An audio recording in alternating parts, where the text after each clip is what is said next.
Stephen A. Smith here live with the Dallas Cowboys owner, Massive 13, post-game after a very good game of the week in Week 11. The score was 37-30 in the defeat, but the Dallas Cowboys was able to put up 30 points against one of the best teams as far as defensively and as far as statistically the best defense in the GFSSL league. How impressed are you as far as what your team was able to do out here on this football field?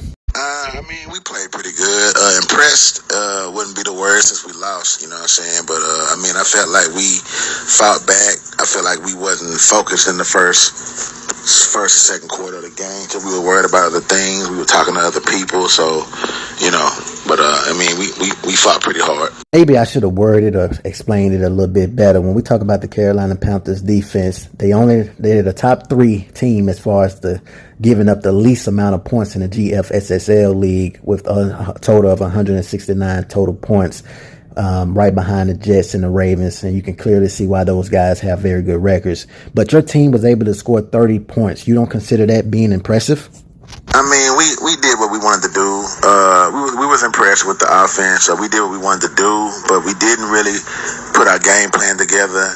Because toward the late stages of the game, he played great defense, and he had us doing things we didn't want to do just to catch him off guard because he was really focusing in on certain things, so we had to do other things.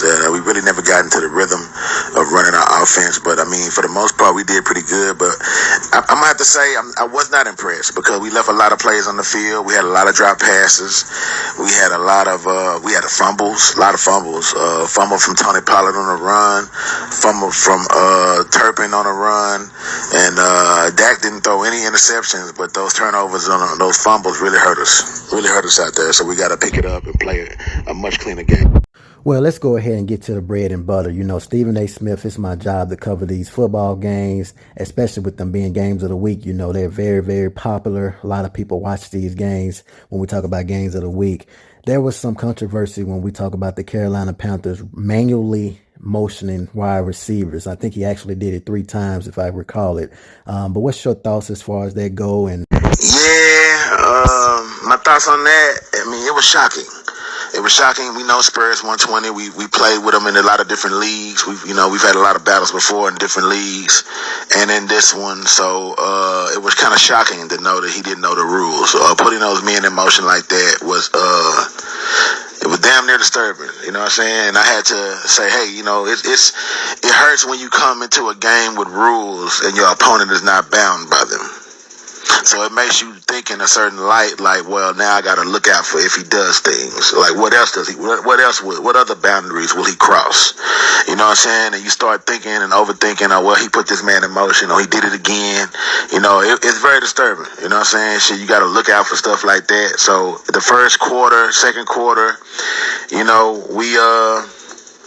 knew what he was trying to do, but we was too busy looking at the Discord and trying to talk to the commissioners. The commissioners were asking questions, so it took us a while to the point we had to just shut our phone off and just focus on football. And when we did that, we was able to get the lead, but we just weren't able to keep it. We weren't able to make the plays because he played pretty good out there, and he was pretty consistent.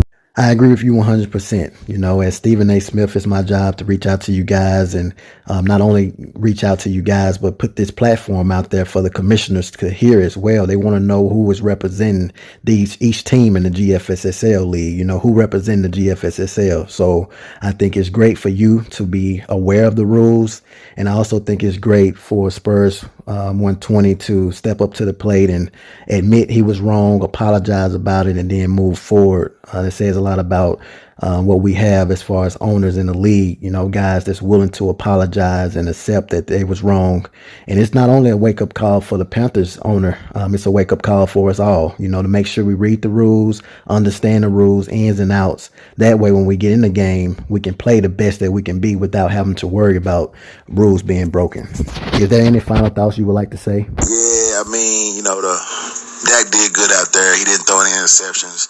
But at the same time, with a lot of drop passes, a lot of overthrown balls that could have been for touchdowns. And then our running backs, for to be no weather, the cloudy day, and to be no weather, we had fumbles. When you have a running back with 96 carrying, and he fumbles the ball, and then your backup fumbles the ball, it's like, come on, man. You know, you start to change up your game plan a little bit. You know, like I said, he was keying in on certain things, and it made us try to outsmart him and do certain things we weren't comfortable doing. And that's hats off to him and his defense for playing a pretty good game. You know, they are the number one defense. And they showed it. You know, they had a few holes in the defense that we were able to take advantage of. But overall, when they needed to make it happen, they did. And they got two key turnovers that it was just crucial to the game. So, you know, hats off to them. But what people don't know is that, you know, we had some linemen injured. You know what I'm saying? Zach Martin went down at the end of the game, didn't return. And, you know, we already had Tyron Smith out the game. And we had two rookies on the line. There were under 65 rated, so 66 rated, 65 rated, something like that. So you know, people don't know that about us. You know, we've run the whole season, and only one game have we had all our starting linemen. You know, Tyron Smith is constantly injured. He's been out for 4 weeks. You know, it's just you know, the backups are trying to hold their own out here. And I thought, you know, we had some pressure at the beginning of the game. They kind of, you know, held that up at the end of the game, but you know, hey, hats off to the man. The man played a good game, and hey, there's nothing we can do. We got to look forward to them Washington Commanders next week.